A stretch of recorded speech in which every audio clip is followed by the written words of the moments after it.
দাঁড়ান, ভিডিওটি সবাই দেখে যান। খুবই গুরুত্বপূর্ণ কয়েকটি ভিডিও নিয়ে আজকে আপনাদের সম্মুখে হাজির হয়েছে। চলুন সর্বপ্রথম শিরোনাম বা বিশেষ অংশগুলো আপনাদেরকে দেখিয়ে নিয়ে আসি।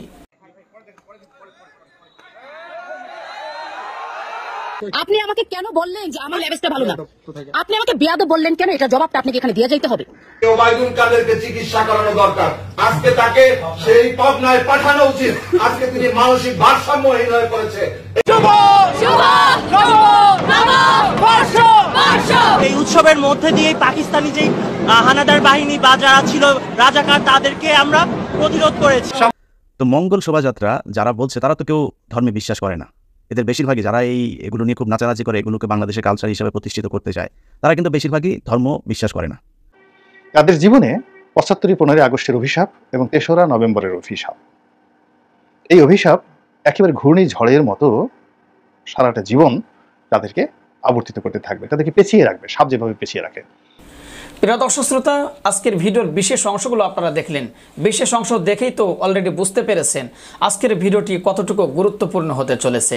তাই সবাইকে বলবো না টেনে সম্পূর্ণ ভিডিওটি দেখবেন এবং আজকে মোট 5টি ভিডিও আপনাদের সাথে শেয়ার করব, অত্যন্ত গুরুত্বপূর্ণ 5টি ভিডিও।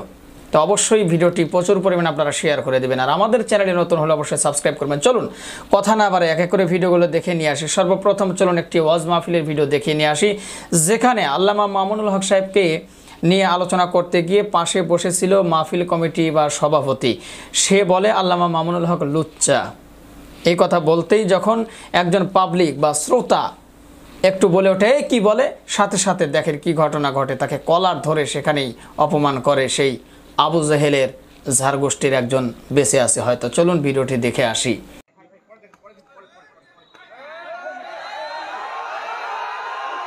উঠে যান না ভাই, এখানে আসেন, বসেন, এখানে আসেন।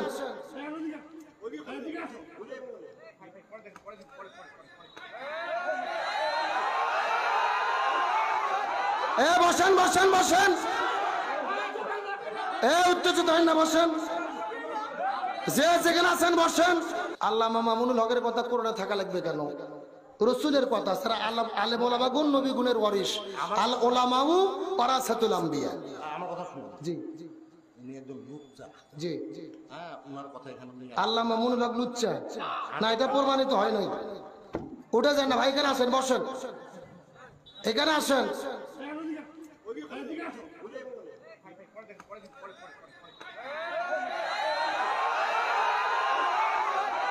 বসেন বসেন বসেন, উত্তেজিত হয় না, বসেন, যে যেখানে আছেন বসেন। আসেন বড় ভাই, আপনার উপর আসেন, ভাই আপনার উপর আসেন, ভাই আপনার উপর আসেন, আপনার সম্মানিত মানুষ উপর আসেন।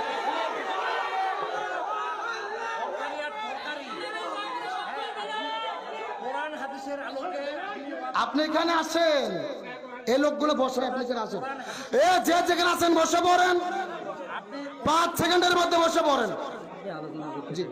যে যেখানে আছেন বসেন, যে যেখানে আছেন বসেন, যে যেখানে আছেন বসেন। যে ভাইজান আপনার উপর আসেন, আপনার উপর আসেন, আপনার উপর এসে বসেন।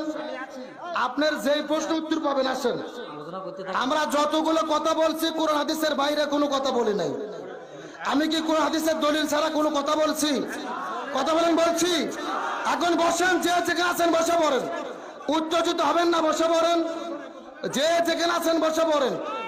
আলোচনা চলবে, কোরআনের কথা চলবে ইনশাআল্লাহ। যে যেখানে আছেন বসে পড়েন, যে যেখানে আছেন বসে পড়েন।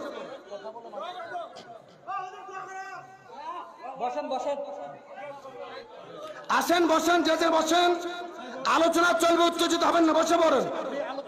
জি আপনি কেন আসেন প্লিজ, বলছি আপনাকে, আপনি কেন আসেন? আপনি এখানে না আসলে পরিবেশ শান্ত হবে না, আসেন এখানে, আপনি এখানে বসেন, আমি আলোচনা করতেছি, আপনি আসেন, মঞ্চে বসে পড়েন। যে যেখানে আছেন বসে পড়েন।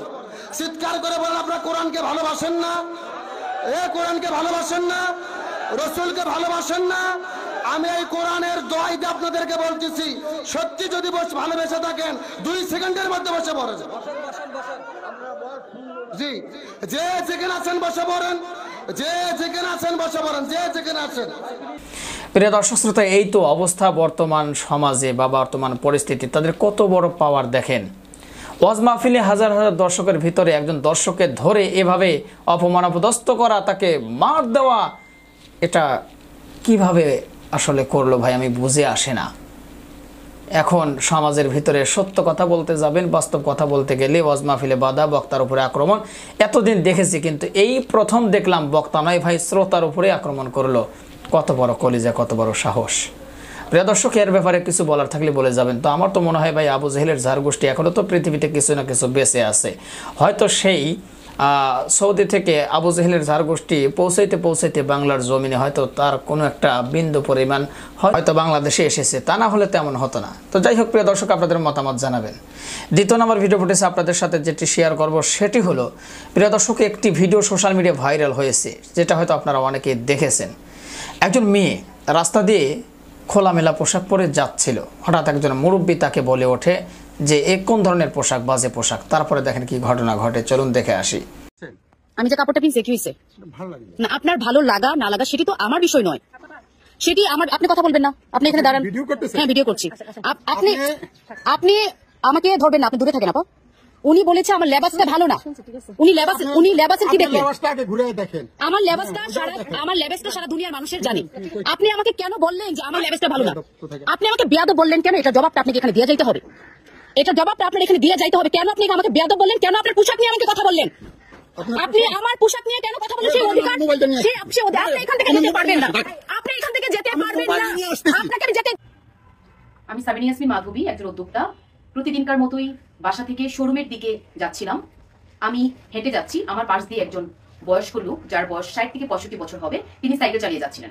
হঠাৎ করে তিনি আমাকে দেখে সাইকেল থামান, জিজ্ঞেস করে, এই মেয়ে, তোমার বাড়ি কোথায়? তো তিনি এমন ভাবে বলছিলেন, আমি খুব অবাক হয়ে বলছিলাম যে আমার বাড়ি কোথায় আপনি জেনে কি করবেন? তিনি বললেন, তোমার লেবাস ভালো না, তোমার পোশাক ভালো না। আমি বললাম, আমার পোশাক আপনাকে কি করেছে? আপনি আপনার রাস্তা দিয়ে যাচ্ছেন, আমি রাস্তা দিয়ে যাচ্ছি, এখানে আপনি কেন আমার পোশাক নিয়ে কথা বলবেন? তখন তিনি এক পর্যায়ে আমাকে বলে বেয়াদব মেয়ে। পরবর্তীতে যখন তিনি আমাকে বেয়াদব মেয়ে বলে চলে যাচ্ছিল, আমি তখন ওনাকে চলে যেতে দিচ্ছিলাম না। তিনি সাইকেল থেকে নেমে আমার সাথে তর্ক বিতর্ক করে, আমি ওনার সাথে বিভিন্ন ভাবে ওনাকে বলছিলাম যে আপনি কেন আমাকে এত আজে বাজে কথা বললেন? সে অধিকার আপনাকে কে দিয়েছে? একটা নারী, একটা মেয়ে রাস্তা দিয়ে হেঁটে যাচ্ছে, তার পোশাক নিয়ে কথা বলার অধিকার যে আপনার নেই, সেটি আপনি জানেন না। তখন তিনি আমাকে আরো অনেক নোংরা নোংরা কথা বলা শুরু করলেন। আশেপাশে মানুষজন জড়ো হয়ে গেল। এরই মধ্যে কয়েকজন নারীও যাচ্ছিল রাস্তা দিয়ে, তারা আমাকে বলছিল, বাদ দেন, এটা নিয়ে কথা বলতে হবে না। আমি কিন্তু তাদেরকে বলেছি যে না, আমাকে কথা বলতে দেন। আমি তখন প্রতিবাদ করেছি। এক পর্যায়ে ওই লোক ক্ষমা চায় এবং তার পরিবারের লোকজনও চলে আসে, তারাও আমার কাছে ক্ষমা চায়। তার পরবর্তীতে আমি ক্ষমা করে দেই, বা আমি যেহেতু সে ভুল বুঝতে পেরেছে, বা যেহেতু সে নত স্বীকার করেছে, তখন আমি আসলে সেখান থেকে চলে আসি। এই হলো প্রিয় দর্শক শ্রোতা, বাংলাদেশের স্বাধীনতা যারা চায় পোশাকের, তাদের এই পরিস্থিতি, এই অবস্থা। একজন বাবার সমতুল্য একজন মুরব্বী চাচা, তার সামনেতে যখন এই ওড়না ছাড়া বা একটা কামিজ গায়ে দিয়ে হেঁটে যাচ্ছিল একজন মেয়ে, বাবা হিসাবে দায়িত্ব থাকতে পারে, বলতেই পারে যে এটা কোন ধরনের পোশাক পরেছে, বাড়ি কোথায় তোমার? আর লেগে গেছে ভাই, এরাই তো ধর্ষিত হয়, এরাই তো ধর্ষণ শিখায়। দেখেছেন অবস্থা ভাই? হ্যাঁ, প্রতিবাদ করতে গিয়ে চাচাও বিপদে পড়েছে। তো যাই হোক প্রিয় দর্শক শ্রোতা, ব্যাপারটি নিয়ে আপনাদের কিছু বলার থাকলে অবশ্যই বলে যাবেন। গুরুত্বপূর্ণ কিন্তু ভিডিওগুলো হচ্ছে, তাই সবাইকে বলবো ধৈর্য সহকারে দেখতে থাকুন, আর এই ব্যাপারে আপনাদের মতামত জানাবেন। চলুন 3 নম্বরের ভিডিও আপনাদের সাথে শেয়ার করে নিয়ে আসি। সাংবাদিক ইলিয়াস হুসাইনের একটি ভিডিও, সেটি হলো এই যে পহেলা বৈশাখে যে উৎসব করা হয়, এই পহেলা বৈশাখ সম্পর্কে গুরুত্বপূর্ণ আলোচনা করেছে। চলুন সাংবাদিক ইলিয়াস হুসাইনের একটি প্রতিবেদন দেখে আসি। পয়লা বৈশাখ গেল। পয়লা বৈশাখের সময় আমাদের স্মার্ট বাংলাদেশ, পৃথিবীর মধ্যে সবচেয়ে প্রগতিশীল মানুষ যে দেশে বসবাস করে, সেই দেশের মানুষ অনেকগুলো রকেট লঞ্চ করেছে। আপনারা নিশ্চয়ই দেখেছেন বিভিন্ন ধরনের ছবি, পেঁচা পোচা যা যা আছে, এগুলো নানান কিছু তারা বাংলাদেশের আকাশ থেকে উৎক্ষেপণ করেছে। এখানে চারুকলার সব বিজ্ঞানীরা, হাতি আছে, একটা ঘোড়র আছে, চাপা পুতুল আছে। বিজ্ঞানময় যে শিক্ষা ব্যবস্থা, সেই শিক্ষা ব্যবস্থায় শিক্ষিত হয়ে তারপরে তারা এগুলো করছে। এখনো পর্যন্ত সেই অন্ধকারের বিরুদ্ধেই লড়াই করে যাচ্ছে। একটা আলাদা শ্রেণী তো সব জায়গাতেই থাকবে, তাই না? কোনো সমস্যা নেই। কিন্তু সমস্যাটা হলো সোশ্যাল মিডিয়াতে আমার মনে হয় আমার যারা ফলোয়ার বা আমার ফেসবুকে ফ্রেন্ড লিস্টে যারা আছে, আমি ফেসবুকে গেলে হয়তো এটার নেগেটিভ জিনিসগুলো দেখি, কিন্তু বাস্তবতা হচ্ছে আপনাদের কাছে এটা খুব নগণ্য হতে পারে, কিন্তু এটা বিশাল সংখ্যা। সারা বাংলাদেশে আপনারা কালকে নিশ্চয়ই দেখেছেন, বিশেষ করে কয়েকটা টেলিভিশন এমনভাবে একদম ভোর রাতে, ওদের মনে হয় নাইট রিপোর্টারকে বোধহয় বাসায় আসতে দেয় না, নাইট রিপোর্টারকে ওখানে রিপোর্ট করতে হয়েছে, তারপরে বোধহয় সকালে টিম গিয়েছে, প্রতিটা মুহূর্তের আপনার লাইভ কি হচ্ছে না হচ্ছে এগুলো ভয়ঙ্করভাবে আপনার ফলাও করে প্রচার করা হয়েছে। এবং সেই প্রচারণাগুলোতে মানুষের যে উপস্থিতি ছিল, সাধারণ মানুষের যে উপস্থিতি ছিল, সেটা আপনার কাছে হাস্যকর মনে হলেও এত বেশি হাস্যকর না সেটা। তো এই জিনিসগুলো ধরেন পয়লা বৈশাখ, মানে এটা তো আমি ধর্মের জন্য করছি না, তাই না? আপনি যদি মনে করেন এটা বেদাত, কেউ যদি ফতোয়া দেয়, আমি এই ধর্মীয় এগুলোতে আমি যাচ্ছি না, কারণ আমি তো ধর্মের জন্য করছি না এটা। অতএব এটা বেদাত তেদাতের কোনো বিষয় না। বাঙালি তার জাতি হিসাবে সে যদি কোনো উৎসব করতে পারে, কোনো সমস্যা নেই। কিন্তু প্রশ্ন হচ্ছে যেই মানুষগুলো এটার আয়োজক, তারা বলছে কি মঙ্গল কামনা করছে। এটা হচ্ছে এই ইয়েটার নামই দেওয়া হয়েছে র্যালিটার মঙ্গল শোভাযাত্রা। তো মঙ্গল শোভাযাত্রা যারা বলছে তারা তো কেউ ধর্মে বিশ্বাস করে না। এদের বেশিরভাগই যারা এগুলো নিয়ে খুব নাচানাচি করে, এগুলোকে বাংলাদেশের কালচার হিসাবে প্রতিষ্ঠিত করতে চায়, তারা কিন্তু বেশিরভাগই ধর্ম বিশ্বাস করে না। আর ইসলামকে তো তাদের সবচাইতে বড় শত্রু এটা তারা মনে করে। এখন এই মানুষগুলো যদি অদৃশ্যে বিশ্বাস না করে, তাহলে তাদের এই যে অদৃশ্যের কাছে তারা মঙ্গল কামনা করছে, সকল অশুভকে ধ্বংস করে তারপর তাদের জন্য শুভ বয়ে নিয়ে আসবে, সেটা তাহলে কার কাছে করছে? এটা এমনি এমনি আসে নাই। 1971 সালের স্বাধীনতার ফল হচ্ছে এটা। অন্ধকারের বিরুদ্ধে তরবারি দিয়ে লাভ হয় না, অন্ধকারের বিরুদ্ধে আলো জ্বালাতে হয়। সংস্কৃতি সেই আলোটাই জ্বালে। আত্মপরিচয়ের উপরে যে আঘাতগুলো আসছে সেগুলোকে রুখে দিতে হলে সংস্কৃতি চর্চাই সবচেয়ে বড় হাতিয়ার। র্যালি যেটাকে মঙ্গল শোভাযাত্রা বলা হচ্ছে, এটা কিন্তু ঢাকা বিশ্ববিদ্যালয়ে পাকিস্তান আমলে হতো, সেটার নাম মঙ্গল শোভাযাত্রা ছিল না। লিখে দেখেন আপনি, মঙ্গল শোভাযাত্রা লিখে করেন, সার্চ করেন, শুরুতে সব নাম পেয়ে যাবেন। তো তখন তারা, এটা তো এই মঙ্গল শোভাযাত্রা ছিল, তখন এই যে এই ধরনের পশু পাখি এগুলো এত কিছু আসতো না। এটা কোত্থেকে আসছে? এগুলো স্বাধীনতার মাধ্যমে আমরা ভারত থেকে আমদানি করেছে। ভারত ঠিক এইটাই চেয়েছে, আপনাদের ভেতরে এই ধরনের যত সব তাদের ধর্মীয় জিনিসপত্র আপনাকে অন্যভাবে গেলাবে। কয়দিন আগে ঢাকা বিশ্ববিদ্যালয়ে রমজানের ভেতরে একদম রোজার সময় আপনি দেখেন সেখানে হলি খেললো। আমি হিন্দুরা হিন্দুদের ধর্ম পালন করবে, সেটা একদমই একান্ত তাদের ব্যাপার, আমার এটা নিয়ে কোনোই নেই। আমি হিন্দুদেরকে বলছি না যে আপনারা আমাদের ধর্ম পালন করেন, সেটা তাদের ব্যাপার, তারা তাদের ধর্ম যেখানে ইচ্ছা সেখানে পালন করুক। কোনো মন্দির যদি মসজিদের পাশে থাকে তারা তাদের মন্দিরে পূজা করুক, আমরা আমাদের মসজিদে নামাজ পড়বো, কোনো সমস্যা নেই। কিন্তু হলির ভেতরে কিছু ছেলে পেলে দেখলাম যে তারা বলছে যে রোজাও আছে, আবার ওগুলো করছে। রোজা কি হালকা হয়েছে ডান্সে? আমার মনে হয় না, মাঝে মাঝে আনন্দ করাটা ধর্মের চিন্তার বাইরে যদি আমরা চিন্তা করি, এটা আমরা আমাদের নিজেদের একটা উৎসব হিসেবে আমরা আসি। রোজা রেখেছি, রোজা ধর্ম, ধর্মের জায়গায় উৎসব সবার। তো তাদেরকে ওইভাবে বোঝানো হয়েছে যে এটা কোনো ধর্মীয় বিষয় না। কিন্তু হলিটা কি, কেন, কিসের জন্য এটা কেন করা হয়েছে? এটা হিন্দু ধর্মীয় তাদের একটা পার্ট। এখন কেউ যদি, আমাদের অনেক সুশীলরা বলে যে ধর্ম যার যার উৎসব সবার, তো ধর্ম যার যার উৎসব যদি সবার হয়, তাহলে আমাদের উৎসবের সময় এত সমস্যা কেন? কুরবানির সময় কতটা গরু কতটা খাসি জবাই হইলো, সেটা নিয়ে এত টেনশন। তো কালকেও তো অনেক ইলিশ মাছেরও তো প্রাণ আছে। আপনারা তো যেটা বলে থাকেন যে সব প্রাণেরই সমান মূল্য আপনাদের কাছে, বিরাট আকারে কুত্তা টুত্তা নিয়েও আপনাদের বিশাল ভালোবাসা, শুধু মানুষকে নিয়ে, মুসলমানদের নিয়ে আপনাদের কোনো ভালোবাসা নেই। তো আপনি এত ভালোবাসা যে দেখাচ্ছেন প্রাণের জন্য, পয়লা বৈশাখে যে সারা বাংলাদেশে লক্ষ লক্ষ ইলিশ যে আপনারা জবাই করে খাইলেন, তার প্রাণ নাই? তারও তো প্রাণ ছিল, সেটা নিয়ে কেন কোনো আলোচনা নাই? মূল বিষয় হচ্ছে এগুলোর মাধ্যমে আপনাদেরকে তাদের যেই হিন্দুত্ববাদের যেই কালচার, সেটা আপনাদের ভেতরে ঢুকানো হচ্ছে খুব কৌশলে। যেসব মানুষ এইসব জায়গাতে এই উৎসব মনে করে যাচ্ছেন, পয়লা বৈশাখ উদযাপনের অনেকভাবে উদযাপন করে, আপনি উদযাপন করেন, সমস্যা কি? অনেক কিছু উদযাপন করে না মানুষ, সেভাবে উদযাপন করেন। কিন্তু এখানে কি কি প্রাণীগুলো দেওয়া হয়েছে, সেই প্রাণীগুলো কোন ধর্মের কোন কোন দেবতার প্রতীক হিসাবে ব্যবহার হয়, এগুলো একটু জেনে নিন। তারপরে আপনি আপনার সন্তানকে ওইখানে পাঠান নাকি না পাঠাবেন, কি করবেন, সেটা আপনার ইচ্ছা। বাংলাদেশের 18 কোটি মানুষ, এই 18 কোটি মানুষের ভেতরে এখন দুইটা ভাগের ভেতরে একটা ভাগ তারা এগুলো জেনেই করছে, আরেকটা ভাগ হচ্ছে না জেনে করছে। অতএব আমার আজকে ভিডিওটা যারা না, সাংবাদিক ইলিয়াস হোসেনের একটি বক্তব্য আপনারা শুনলেন।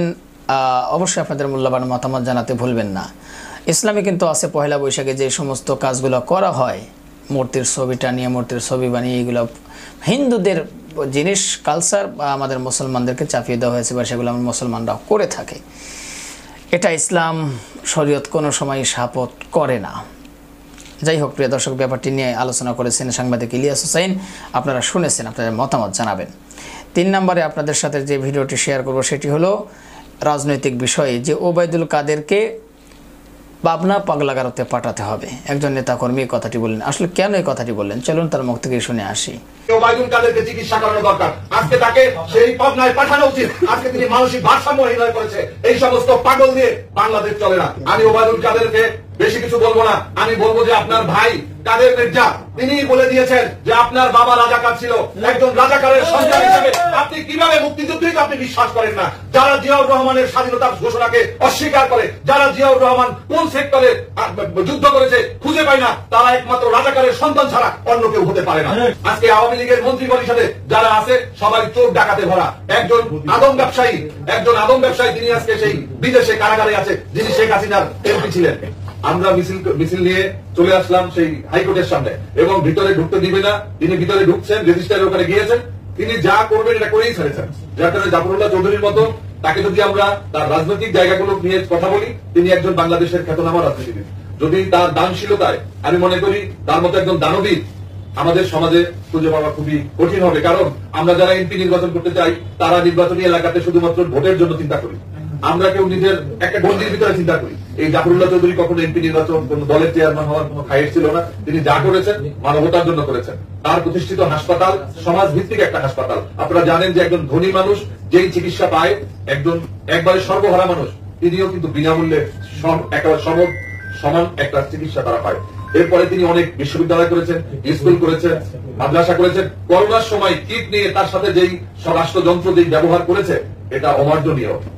আজকে আমরা দেখেছি যে মোবাইল ক্লিনিক করে মানুষের বাসায় বাসায় তিনি এই করোনার সময় চিকিৎসা এবং সমস্ত সেই অক্সিজেন এবং এখনো সেই চিকিৎসা কিন্তু চালু রয়েছে। আমি মনে করি যে এই ডাক্তার জাফরুল্লাহ চৌধুরী স্যারের টোটাল জীবনী নিয়ে ছোট একটা পুস্তিকা এবং খুবই স্বল্প অল্প পৃষ্ঠা একটা তৈরি করা দরকার এবং গণহারে বিতরণ করা দরকার। এক, দুই নম্বর হচ্ছে ডাক্তার জাফরুল্লাহ চৌধুরী যে কর্মকাণ্ড এখানে আজকে আলোচনা হয়েছে খুবই অল্প পরিসরে, এটাকে আরো চমৎকার আকারে উপস্থাপন করে আমাদের নোবেল কমিটির কাছে আমাদের পৌঁছানো সম্ভব কিনা, এবং তার যেই শিক্ষা, স্বাস্থ্য, মানবতা এবং এর সমস্ত কিছু মিলিয়ে কিন্তু শান্তি, এই শান্তিতে তিনি অবদান রেখেছেন। এই জন্য আমরা তাদের দৃষ্টি আকর্ষণ করতে পারি। কেননা জাফরুল্লাহ চৌধুরী নেই, আমরা দেখেছি যে নোবেল কমিটি অনেক বিনীত খ্যাতনামাদেরকেও তারা পুরস্কৃত করেন, সম্মাননা দেন। আমি মনে করি যে এই কাজটি আমাদের করা দরকার। জাফরুল্লাহ চৌধুরী সবসময় ভারতের আগ্রাসনের বিরুদ্ধে ছিলেন। ভারতের বিরুদ্ধে তিনি, ভারত রাষ্ট্রের বিরুদ্ধে কখনো কেউ কথা বলতে পারে না। লেবার পার্টি এবং আমাদের মঞ্চে যারা আছে আমাদের সবাই আমরা আগ্রাসনের বিরুদ্ধে, আধিপত্যবাদের বিরুদ্ধে, সামন্তবাদের বিরুদ্ধে, সমস্ত অত্যাচার নির্যাতনের বিরুদ্ধে, গণতন্ত্রের পক্ষে আমরা কাজ করছি। আপনি দেখবেন ডাক্তার জাফরুল্লাহ চৌধুরী সাহেবের সমস্ত প্রতিষ্ঠানের সাথেই কিন্তু গণ শব্দটা লাগানো। তিনি আমাদের মান্না ভাইরা যে জোট করেছেন সেখানেও কিন্তু এই গণ শব্দটা লাগানো আছে। গণতন্ত্র মঞ্চ, তারপরে আপনার গণস্বাস্থ্য কেন্দ্র, তারপরে তার যেই গণস্বাস্থ্য ফার্মাসিউটিক্যাল, সমস্ত জায়গাতে তিনি গণমানুষের চিন্তা করতেন। আজকে এই দুঃসময় তাকে আমাদেরকে বাঁচিয়ে রাখতে হবে। আমরা হচ্ছি তার রাজনৈতিক উত্তরাধিকার, আর তার পরিবারের যারা আছেন তারা তার মতো সম্পদের অধিকার বা তার বিভিন্ন জিনিসের অধিকার। আমরা মনে করি যে ডাক্তার জাফরুল্লাহ চৌধুরী একজন খাঁটি মানুষ ছিলেন, এবং আমি দেখেছি যে করোনার সময় তিনি যেভাবে হকারদেরকে খুঁজে খুঁজে তারপর তাদেরকে বিভিন্নভাবে সহযোগিতা করেছেন, ঠিক একইভাবে তিনি বিভিন্ন আলেম ওলামাদেরকে, বিভিন্ন মসজিদ মাদ্রাসা বিভিন্নভাবে তিনি অনুদান প্রদান করেছেন। তখন মসজিদের ইমামরা পর্যন্ত মসজিদে যেতে পারতেন না, মুয়াজ্জিনরা কাজ করতে পারতেন না। তাদের পরিবার কিভাবে চলে আমি নিজের সাক্ষী। আমি নিজের হাত থেকে অসংখ্য ইমাম মুয়াজ্জিনদেরকে সেই যে বড় বস্তা নিজের হাতে দিয়েছি। অনেক সাংবাদিকদের বাসাতে গিয়ে তারপরে আমি আমার লেবার পার্টিকে যে সহযোগিতা করেছে আমি সেখান থেকে তাদেরকে দিয়েছি। জাফরুল্লাহ চৌধুরী সাহেবের মতো একজন বহিরুহু আমাদের সমাজে অনেক দরকার, কিন্তু হয়তো আমরা কবিতার মতো একজন ব্যক্তি আবারও পাবো, এটা নিয়ে সন্দিহান। ভারত আমাদের চারপাশে নয়, তিন দিকে বিরাজ করছেন এবং আমাদের প্রতিবেশী, আমরা তাদেরকে অস্বীকার। প্রিয় দর্শক শ্রোতা, শুনলেন ওবায়দুল কাদের সাহেব সম্পর্কে একজন নেতাকর্মীর বক্তব্য। অবশ্যই আপনাদের মূল্যবান মতামত জানাবেন। তো চলো প্রিয় দর্শক শ্রোতা, এবার আমরা গোলাম মোল্লা রনি সাহেবের বক্তব্যটি শুনে আসি। আসসালামু আলাইকুম রহমতুল্লাহি ওয়া বারাকাতুহু। সম্মানিত দর্শক, 1975 সনের 15 আগস্ট এবং একই বছরের 3রা নভেম্বর আমাদের হাজার বছরের ইতিহাসের একটি যুগসন্ধিক্ষণ, ট্র্যাজেডি অর্থাৎ বিয়োগাত্মক ঘটনা, রাজনীতির পট পরিবর্তন, ক্ষমতার প্রেক্ষাপট তৈরি করা বা ক্ষমতার জ্বালামুখ তৈরি করা, এবং সেই জ্বালামুখ দিয়ে ক্ষমতার যে দুঃখ কষ্ট বেদনা এই জিনিসগুলো বের হয়ে আসার যে নজির 75-এর 15 আগস্ট এবং 3রা নভেম্বর এই দুইটি দিনে ঘটেছে। সম্ভবত এই দুটো দিন নিয়ে আমরা এখনো পর্যন্ত সিদ্ধান্তে পৌঁছতে পারিনি, খোলামেলা আলোচনা করতে পারিনি। কেন হলো, কিভাবে হলো, এবং এই ঘটনার কি সুদূর প্রসারী পরিণাম রয়েছে, এই বিষয়গুলো যতক্ষণ না পর্যন্ত আমরা নির্মোহ দৃষ্টিতে ঐতিহাসিক বিচার এবং বিশ্লেষণ করে একটি সিদ্ধান্তে উপনীত হতে না পারবো, ততদিন পর্যন্ত এই বাঙালি জাতি দায়মুক্তি পাবে না। তাদের জীবনে ৭৫-১৫ আগস্টের অভিশাপ এবং ৩রা নভেম্বরের অভিশাপ, এই অভিশাপ একেবারে ঘূর্ণিঝড়ের মতো সারাটা জীবন তাদেরকে আবর্তিত করতে থাকবে, তাদেরকে পেঁচিয়ে রাখবে, সাপ যেভাবে পেঁচিয়ে রাখে। যেমন ধরুন, বঙ্গবন্ধুর হত্যাকাণ্ডে যারা খুব খুশি হয়েছেন, কিংবা জেল হত্যা দিবস ৩রা নভেম্বরে যারা খুব খুশি হয়েছেন, তারা যদি মূল্যায়ন করতে না পারেন যে কেন ৭৫-১৫ আগস্ট হলো আর কেন সেই ৩রা নভেম্বরের যে ঘটনাটি ঘটলো, এবং এই ঘটনা অনাগত দিনে আবার যে ঘটবে না, এই বিষয়গুলো নিয়ে যারা এর পক্ষের লোক, মানে এই ঘটনা যারা লাভবান হয়েছেন, তারা খুব বেশি গবেষণা করেছেন, চিন্তা ভাবনা করেছেন এবং সেই অনুযায়ী নিজেদের চরিত্র গঠন করেছেন বলে আমার মনে হয় না। যদি করতো তাহলে আজকের এই পর্যায়ে আওয়ামী বিরোধী শক্তিদের আজকের এই পর্যায়ে পড়তে হতো না। একইভাবে আওয়ামী লীগ একবারও ভাবেনি যে কেন ৩রা নভেম্বরে জেল হত্যা দিবসটি হলো, কিভাবে হলো, এর পিছনে কারা ঘটালো, আর কেনই ১৫ আগস্ট হলো, ভুল ছিল কি, ভ্রান্তি ছিল কি, এটার হিসাব নিকেশ কি, এই জিনিসগুলো যেমন তারা চিন্তা করেনি। এখানে শুধু আবেগ, কেন এটা করা হলো, ওটা করা হলো, তারপরে দায় চাপানোর চেষ্টা, অন্যকে দোষী করার চেষ্টা, যে অন্যায় করেনি তাকে অন্যায়কারী হিসেবে বিবেচনা করার মানসিকতা, এবং যারা অন্যায় করেছে তাদেরকে ছাড় দিয়ে দিয়ে একেবারে মাথায় তুলে নাচানাচি করার কারণে কি হচ্ছে, এক ধরনের অভিশাপ আওয়ামী লীগকে ঘিরে রেখেছে। এর বাইরে যেটি রয়েছে সেটি হলো, এই ৭৫-এর ১৫ আগস্টের পর সব মানুষ আওয়ামী লীগের সাথে বেইমানি করেনি, বরং বিশাল একটি শ্রেণীর মানুষ বিদ্রোহ করেছিল, কিন্তু নেতৃত্ব দেওয়ার মতো কোনো মানুষ ছিল না। যদি একজন মানুষ ডাক দিত, এর কারণ হলো তখনও পর্যন্ত দেশে বঙ্গবন্ধুর জনপ্রিয়তা একেবারে তুঙ্গে। এখন শেখ হাসিনার মতো বঙ্গবন্ধুর বিরুদ্ধে ওইরকম একমাত্র বাকশাল গঠন করা ছাড়া, রক্ষী বাহিনী গঠন করা ছাড়া তার বিরুদ্ধে ওরকম কোনো অভিযোগ ছিল না। কিন্তু ব্যাপার হলো কি, রক্ষী বাহিনী বা বাকশাল এই দুটো দ্বারা সবচেয়ে আওয়ামী লীগ এবং বঙ্গবন্ধু ক্ষতিগ্রস্ত হয়েছেন। আওয়ামী লীগ ক্ষতিগ্রস্ত হয়েছে, এবং কোনো মানুষ যদি, এমনকি একেবারে বঙ্গবন্ধুর ঘোরতর যারা বিরোধী, তারাও যদি বঙ্গবন্ধুর সঙ্গে দেখা করতে যেতেন, দেখা করে আসতে পারতেন ৩২ নম্বরে গিয়ে, একেবারে বঙ্গবন্ধুকে বাস দিয়েছে, গালাগালি করেছে, তারাও গিয়ে বঙ্গবন্ধুর সাথে এক টেবিলে খেয়ে আসতে পারতেন। এই কারণে কি হলো যে তার অনেক ভুল, অনেক ভ্রান্তিগুলো মানুষ ক্ষমা সুন্দর দৃষ্টিতে তখন দেখত। আর এখন তো তাকে কেন্দ্র করে, যেহেতু সেই একটা ইতিহাসের একটা মহানায়ক, ফলে তার যে কর্তৃত্ব এটি ইতিহাসে নির্ধারণ করে ফেলেছে। যারা তাকে বড় করার চেষ্টা করছে তারা একটু তাকে বড় করতে পারবে না, ছোট করার যারা চেষ্টা করছেন তারা কোনো অবস্থায় তাকে ছোট করতে পারবে না। তো এই ছিল প্রিয় দর্শক শ্রোতা আজকের ভিডিও। মূলত 5টি ভিডিও নিয়ে আপনাদের সম্মুখে হাজির হয়েছিলাম, এক এক করে 5টি ভিডিও আপনাদের সাথে শেয়ার করলাম। আশা করি সম্পূর্ণ ভিডিওটি আপনারা দেখেছেন এবং সবার কথাগুলো শুনেছেন। তো অবশ্যই আপনাদের মূল্যবান মতামত জানাবেন, পারলে ভিডিওটি শেয়ার করে সবাইকে দেখার সুযোগ করে দেবেন। আর আমাদের এই চ্যানেল এখনো পর্যন্ত যারা সাবস্ক্রাইব করেননি, প্রতিনিয়ত এই ধরনের সকল প্রকার নিত্য নতুন আপডেট পেতে আমাদের চ্যানেলটি সাবস্ক্রাইব করে আমাদের সাথে থাকবেন। আর যারা সাবস্ক্রাইব করেছেন তাদেরকে অসংখ্য ধন্যবাদ জানিয়ে ভিডিওটি এখানে শেষ করছি। আবারও দেখা হবে, কথা হবে নতুন কোনো টপিক, নতুন কোনো ভিডিও নিয়ে। ভালো থাকবেন সবাই, আল্লাহ হাফেজ।